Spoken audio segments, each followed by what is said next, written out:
కూటమి సర్కార్ అధికారంలోకి వచ్చిన తర్వాత భారీ మెజార్టీతో విజయం సాధించిన తర్వాత కార్పొరేషన్లు కావచ్చు, లేదంటే మున్సిపాలిటీలు కావచ్చు, ఎక్కడున్నా కూడా మళ్ళీ వాళ్ళ ప్రాబల్యాన్ని, వాళ్ళ ప్రాతినిధ్యాన్ని సాధించాలని చెప్పేసి, లేదంటే వాళ్ళు మళ్ళీ ఆ కార్పొరేషన్ సంపాదించుకోవాలని చెప్పేసి విశ్వ ప్రయత్నాలు చేస్తుంది. ఇప్పటికే మొన్న మనం చూసాం తిరుపతి కార్పొరేషన్కి సంబంధించి జరిగినటువంటి ఎన్నికల్లో జరిగినటువంటి అంశాలు కావచ్చు, అక్కడ కిడ్నాపులు ఇవన్నీ కూడా మనం చూస్తూ వచ్చాం. ఆ తర్వాత తునికి సంబంధించి అక్కడ జరిగినటువంటి అంశము, ఆ తర్వాత శ్రీకాకుళానికి సంబంధించి అక్కడ జరిగినటువంటి అంశం, ఇవన్నీ కూడా మనం ప్రధానంగా చూస్తూ వచ్చాం. అయితే ఇప్పుడు municipal corporation greater Visakha municipal కార్పొరేషన్కి సంబంధించి కావచ్చు, లేదంటే కడప మున్సిపల్ కార్పొరేషన్కి సంబంధించి కావచ్చు, ఈ రెండు స్థానాల మీద కూటమి సర్కార్ కన్ను వేస్తూ వచ్చింది. కూటమి సర్కార్ ఖచ్చితంగా ఈ రెండింటిని ఎలాగైనా దక్కించుకోవాలని చెప్పేసి ప్రధానంగా ప్రయత్నిస్తుంది. 2021లో ఎన్నికలు జరిగినటువంటి నేపథ్యంలో ఈ రెండు కార్పొరేషన్ని అప్పుడు అధికారంలో ఉన్నటువంటి వైఎస్ఆర్ కాంగ్రెస్ పార్టీ విజయం సాధిస్తూ వచ్చింది. ఆ రెండిట్లో కూడా వాళ్ళకి సంబంధించినటువంటి వ్యక్తులు కావచ్చు, లేదంటే అక్కడ జీవీఎంసీ కార్పొరేషన్ చైర్మన్గా ఉన్నటువంటి వ్యక్తులందరూ కూడా వైసీపీకి సంబంధించిన వ్యక్తులుగా ఉంటూ వచ్చారు. అయితే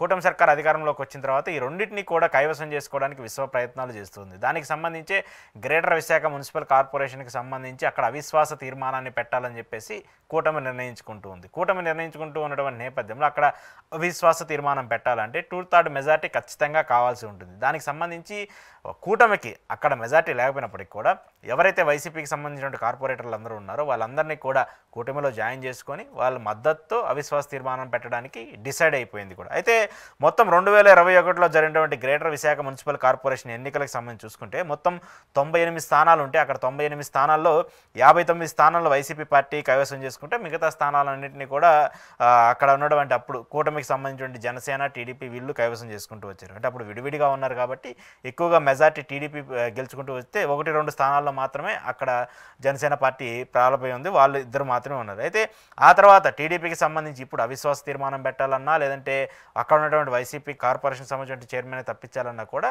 మెజార్టీ కావాలి. కాబట్టి దాదాపు 59 మెజార్టీ ఉంటే అక్కడ వాళ్ళు గెలిచేందుకు కూడా అవకాశం ఉంటుంది. 2/3 మెజార్టీ కావాలి కాబట్టి అక్కడ గెలిచేందుకు కూడా అవకాశం ఉంటుంది. అయితే ఇప్పుడు టీడీపీ కూటమికి సంబంధించి చెప్తున్నటువంటి నేతలు ఏం చెప్తున్నారంటే ఆల్రెడీ మాకు 70 మంది మద్దతు ఉంది, 70 మందికి సంబంధించిన సపోర్ట్ ఉంది కాబట్టి మేము ముందు అవిశ్వాస తీర్మానం పెడుతున్నాం అని చెప్పేసి కూడా చెప్తూ ఉన్నారు. దీనికి సంబంధించి ప్రధానంగా అక్కడ చేస్తూ ఉందండి ఎవరంటే జనసేన ఎమ్మెల్యేలుగా ఉన్నటువంటి పెందుర్తికి సంబంధించి ఉన్నటువంటి పంచకల రమేష్ కావచ్చు, అలాగే విశాఖపట్నానికి సంబంధించిన విశాఖ వెస్ట్కి సంబంధించినటువంటి వంశీకృష్ణ యాదవ్ కావచ్చు, వీళ్ళిద్దరూ కూడా ఈ విశాఖ మున్సిపల్ కార్పొరేషన్ సంబంధించి చాలా ప్రధానంగా ఉన్నారు. అక్కడ జనసేన పార్టీకి సంబంధించి జనసేన ప్రారంభం ఉన్నటువంటి వ్యక్తిని నిలబెట్టాలని చెప్పేసి చాలా గట్టిగానే ప్రయత్నిస్తున్నారు. ఎందుకంటే ఆ ప్రాంతానికి సంబంధించిన జనసేన చాలా ప్రాధాన్యతంగా ఉంటుంది కాబట్టి, గాజువాక పరిసర ప్రాంతాల్లో కూడా చాలా గట్టిగా ఉంటుంది కాబట్టి, సో ఆ జనసేన పార్టీకి కార్పొరేషన్కి సంబంధించిన అంశాన్ని ఇస్తే వాళ్ళు మళ్ళీ పార్టీని కావచ్చు అధికారికంగా కూడా బలపడేందుకు కూడా అవకాశాలు ఉంటాయనేది కూడా చూస్తూ ఉన్నారు. అయితే ఇక్కడ ఉన్నటువంటి ఈ 3 అంశాలు చూసుకున్నప్పుడు విశాఖ కార్పొరేషన్కి సంబంధించి వైసీపీకి కొంత గట్టిగా ఎదురుదెబ్బ తగిలే ప్రయత్నమే మనకు కనిపిస్తుంది. ఎందుకంటే ఇక్కడ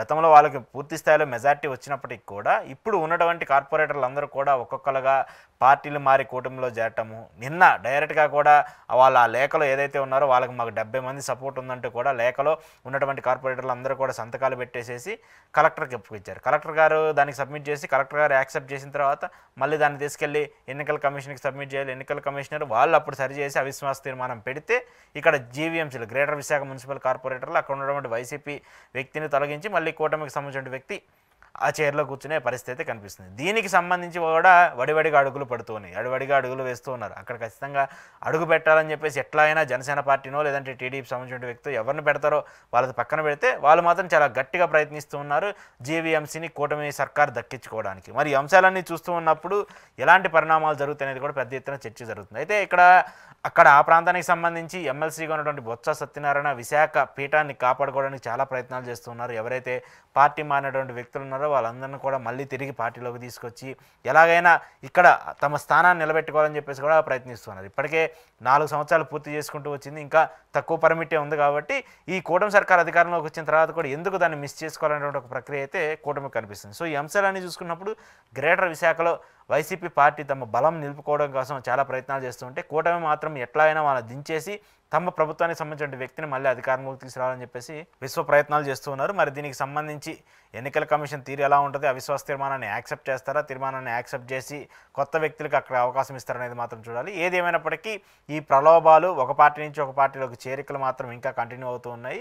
మొన్నటిదాకా అసెంబ్లీలకు సంబంధించి లేదంటే ప్రాంతాలకు సంబంధించి పార్టీల నేతలు చేంజ్ అవుతూ ఉంటే ఇప్పుడు కార్పొరేషన్లు మున్సిపాలిటీలకు సంబంధించి వార్డుకి సంబంధించిన వ్యక్తులు కావచ్చు, వీళ్ళందరూ కూడా చేంజ్ అవుతున్నారు. సో ఇవన్నీ చూసుకున్నప్పుడు గ్రేటర్ విశాఖ మున్సిపల్ కార్పొరేషన్ ఎన్నికకు సంబంధించి పెద్ద ఎత్తున చర్చ జరుగుతుంది. దీనికి సంబంధించి కూటమి దక్కించుకుంటుందా ఈ సీట్ని, లేదంటే దీనికి సంబంధించి మళ్ళీ ఆ వైసీపీ పార్టీని ఎవరైతే వెళ్ళిపోయినటువంటి నేతలు ఉన్నారో వాళ్ళందరినీ మళ్ళీ వెనక్కి తీసుకొచ్చి వాళ్ళు బలం నిలుపుకుంటారనేది కూడా పెద్ద ఎత్తున చర్చనీయాంశంగా మారుతుంది. మరోవైపు కడపకి సంబంధించి చూసుకున్నా కూడా కడపలో కూడా టీడీపీ పార్టీ కన్నేసింది. ఎలాగైనా కడప కంచుకోటను బద్దలు కొట్టాలని చెప్పేసి టీడీపీ విశ్వ ప్రయత్నాలు చేస్తుంది. మరి ఈ అంశాలన్నింటినీ చూసుకున్నప్పుడు కడపను కూడా మళ్ళీ రివైడ్ చేసుకుంటారా, లేదంటే వైసీపీకి సంబంధించి అక్కడ కూడా బలం ఉంది కాబట్టి ఆ బలాన్ని కాపాడుకుంటారనేది మాత్రం చూడాల్సి ఉంది. ఏది ఏమైనప్పటికీ ఈ 2 స్థానాలు మాత్రము వైసీపీకి చాలా ప్రీ ప్లాన్డ్గా, చాలా పకడ్బందీగా చేయాల్సినటువంటి వ్యూహాలు. ఈ 2 స్థానాల్లో చేజార్చుకుంటే మాత్రం ఖచ్చితంగా రాజకీయంగా కొంత ఇబ్బంది పడే అవకాశాలు అయితే ఖచ్చితంగా ఉంటాయి. ఎందుకంటే అక్కడ ఉన్నటువంటి కార్పొరేటర్లు లేదంటే అక్కడ ఉన్నటువంటి సభ్యులందరూ కూడా పార్టీలు మారి ఇంకో ఇతర పార్టీల్లోకి వెళ్తే పార్టీ మనుగడకు ఇబ్బంది చేకూర్చే అవకాశం ఉంటుంది. కాబట్టి ఈ రెండింటి మీద వైసీపీ చాలా ప్రధానంగా దృష్టి పెడుతుంది. మరి దీన్ని వాళ్ళు సాధించుకుంటారా లేదంటే కూటమికి వదిలేస్తారా అనేది మాత్రం చూడాల్సి ఉంది.